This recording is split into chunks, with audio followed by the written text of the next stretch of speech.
Hello friends, મેં children વેરમાં આપનું સ્વાગત છે. આજે અમે લઈને આવ્યા છીએ આપના માટે બાળકોના 5 થી 6 વર્ષ માટેના કોટ સેટ અને Capri set. Sleeveless Capri set આવશે.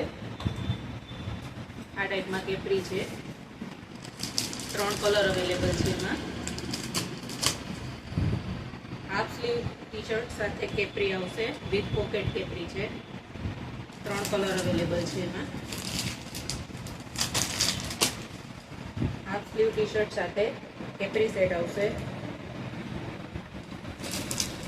4 કલર અવેલેબલ છે એમાં. હાફ સ્લીવ ટી શર્ટ સાથે કોટ સેટ છે. કોટ સેટમાં 2 કલર છે. પેન્સિલ મટીરિયલ આવશે. હાફ સ્લીવ ટી શર્ટમાં કોટ સેટ છે. 2 કલર અવેલેબલ છે એમાં. 5 થી 6 વર્ષ માટેના બાળકોના કેપ્રી સેટ આજે જ આવજો. લિમિટેડ સ્ટોક છે.